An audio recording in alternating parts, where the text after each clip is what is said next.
Assalamualaikum warahmatullahi wabarakatuh. Perkenalkan, nama saya Putri Novita Ramadhani. Saya dari kelas 11 Prodi Farmasi Klinis dan Komunitas.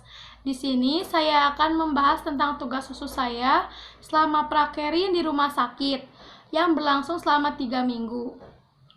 Sebelumnya, saya berterima kasih kepada SMK Wirasabah karena telah memberi kesempatan kepada siswa dan siswa SMK Wirasabah untuk menjalankan prakerin. Dengan begitu, siswa-siswi SMK Wirasabah dapat menambah pengetahuan dan pengalaman yang lebih. Saya juga berterima kasih terutama kepada Ibu Dr. Anda Haja Eli Muslika APT Mars selaku Kepala Sekolah SMK Wirasabah, Miss Suci Wulansari MFAM APT selaku pembimbing prakerin SMK Wirasabah yang telah membimbing saya selama prakerin, dan Bapak Hidayat SE MFAM APT selaku pembimbing Pamong RSUD Karawang yang telah membimbing saya selama pengerjaan laporan. Di sini langsung saja saya akan membahas tugas khusus saya, yaitu analisa resep tidak terlayani dirawat inap. Resep menurut Kepmenkes RI nomor 11-1-Menkes-SK-10-2004 adalah permintaan tertulis dari dokter gigi, dokter hewan kepada apoteker untuk menyediakan dan menyerahkan obat bagi penderita sesuai peraturan perundang-undangan yang berlaku. Resep tidak terlayani dirawat inap adalah resep yang diberikan oleh dokter, akan tetapi obat yang diberikan kepada pasien tidak semua. Hal itu terjadi karena tidak tersedianya obat atau stok obat yang habis dirawat inap. Jika ada resep yang tidak terlayani, maka resep tersebut dikopi resep dan diserahkan kepada pasien agar pasien dapat membelinya di apotek lain. Berikut adalah daftar resep tidak terlayani dirawat inap periode 17 sampai 19 Februari 2020 sebagai berikut. Jadi di RSUD saya selama PKL itu menganalisa resep tidak terlayani selama 3 hari. Dan di situ hasilnya tanggal 17 Februari 2020 jumlah keseluruhan resep yang saya telaah itu ada 269, jumlah resep yang tidak terlayani ada 4, dan persentasenya 1,49%. Itu persentasenya dapat dari rumusnya didapat dari jumlah resep tidak terlayani dibagi dengan jumlah resep keseluruhan dikali 100%. Hasilnya 1,49%. Selanjutnya yang tanggal 18 Februari 2020, jumlah resep yang saya telaah keseluruhannya ada 261. Jumlah resep yang tidak terlayani ada 22 dan persentasenya 8,43%. Itu untuk perhitungannya sama, jumlah resep tidak terlayani dibagi dengan jumlah resep seluruhnya. Berarti 22 dibagi 261 dikali 100%, hasilnya sama dengan 8,43%. Selanjutnya tanggal 19 Februari 2020, jumlah keseluruhan resep yang saya telaah ada 111. Jumlah resep yang tidak terlayani ada 30 dan persentasenya 27,02%. Itu cara menghitungnya, yaitu 30 dibagi dengan 111 lalu dikali dengan 100%. Hasilnya 27,02%. Untuk menghitung rata-rata, rumusnya jumlah keseluruhan persentase ditambah lalu dibagi 3. Karena di sini saya menelaah selama 3 hari. Jumlah persentase hari pertama 1,49%, ditambah jumlah persentase hari kedua 8,43%, ditambah jumlah persentase hari ketiga 27,02%. Hasilnya 36,94. Lalu dibagi 3, hasilnya 12,3%. Berikut adalah nama obat yang tidak terlayani di rawat inap. 1. Spironolakton. Jumlah obat yang tidak terlayani ada 1. 2. Sucralfate sirup. Jumlah obat yang tidak terlayani 2. Yang ketiga ada tramadol tablet. Jumlah obat yang tidak terlayani 1. Yang keempat, ada paracetamol 500 mg tablet. Jumlah obat yang tidak terlayani 15. Yang kelima, ada Laxadin sirup. Jumlah obat yang tidak terlayani ada 1. Yang keenam, ada Thrombopop gel. Jumlah obat yang tidak terlayani 1. Yang ketujuh, ada OBH sirup. Jumlah obat yang tidak terlayani 1. Yang kedelapan ada Ventolin inhaler, jumlah obat yang tidak terlayani 1. Yang kesembilan ada Aminopilin injeksi, jumlah obat yang tidak terlayani 5. Yang kesepuluh ada Pulmicort UDV, jumlah obat yang tidak terlayani 9. Yang ke-11 ada Hepamax, jumlah obat yang tidak terlayani 3. 12 ada Ondansetron tablet, jumlah obat yang tidak terlayani 2. Yang ke-13 ada Ceftriaxone injeksi 1 gram, jumlah obat yang tidak terlayani 2. Yang ke-14 ada Futrolid infus, jumlah obat yang tidak terlayani 3.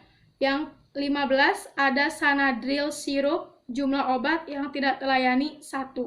16 ada Zinc sirup, jumlah obat yang tidak terlayani 1. 17 ada Aminofilin infus, jumlah obat yang tidak terlayani 3. 18 ada Omeprazole tablet, jumlah obat yang tidak terlayani 1. 19 ada Nifedipine tablet, jumlah obat yang tidak terlayani 1. 20 ada Ondame tablet, jumlah obat yang tidak terlayani 1. 21 ada Vibloc, jumlah obat yang tidak terlayani 1. Jadi, total obat keseluruhan ada 56 obat yang tidak terlayani. Penyebab resep tidak terlayani. Adapun penyebab resep tidak terlayani sebagai berikut. 1. Tidak tersedianya obat tersebut karena tidak terdaftar atau tidak tercantum di formularium rumah sakit. Yang kedua, stok obat yang habis. Cara mengatasi resep tidak terlayani. Sebaiknya apotek atau instalasi farmasi menambah stok obat lebih banyak lagi, agar semua obat yang terdapat di dalam resep dapat terlayani semua, sehingga tidak menyulitkan pasien untuk mencari obat di apotek lain. Kesimpulan dari tugas khusus. Jadi, resep tidak terlayani di rawat inap itu penyebabnya karena tidak tersedianya obat dan stok obat yang habis. Cara mengatasi resep tidak terlayani yaitu sebaiknya apotek atau instalasi farmasi menambah stok obat agar memudahkan pasien, sehingga pasien tidak perlu membelinya di tempat lain. Dilanjut dengan tugas khusus yang kedua yang berjudul penggolongan obat NSAID. NSAID merupakan singkatan dari non-steroidal anti-inflammatory drugs, atau dalam bahasa Indonesia disebut juga sebagai AINS.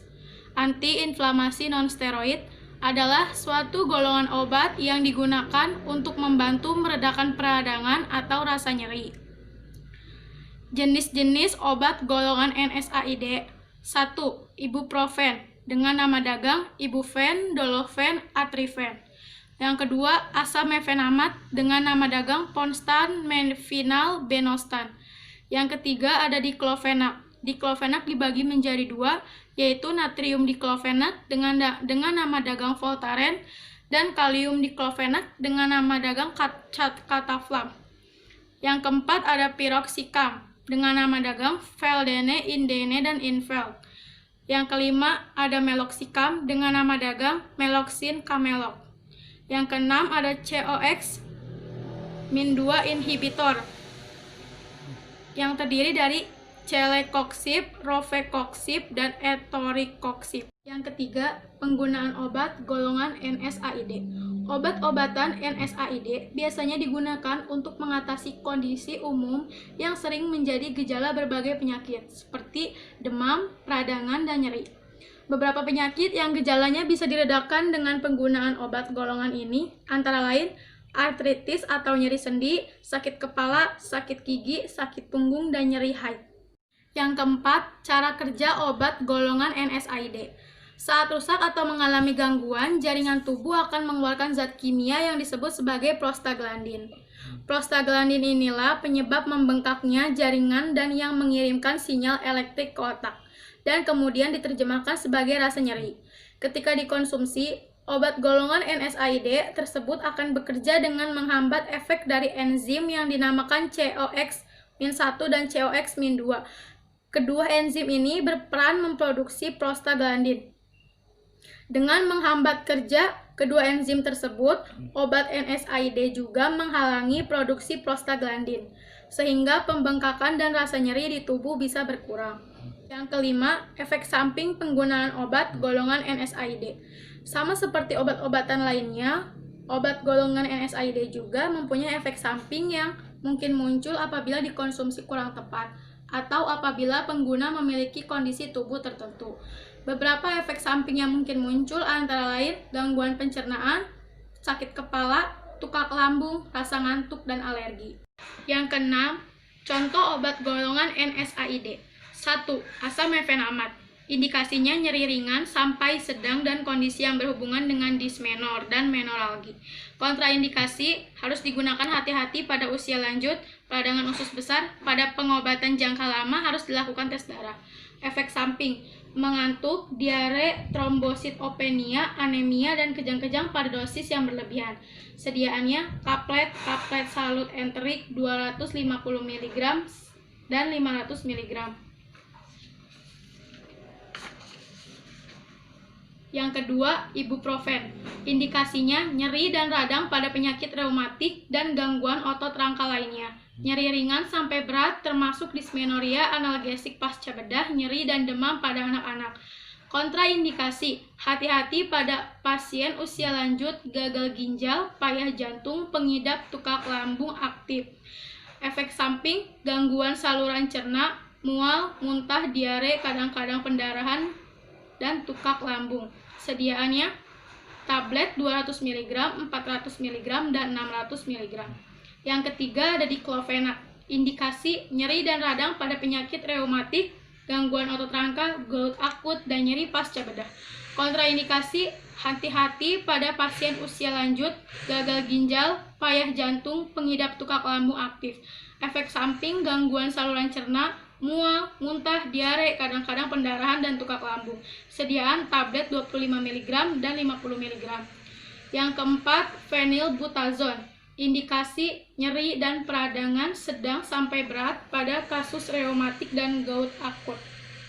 Kontraindikasi, penyakit jantung, gangguan paru, ginjal, dan hati, kehamilan dengan riwayat tukak lambung, efek sampingnya radang tenggorokan, sariawan, gangguan penglihatan, dan gangguan darah.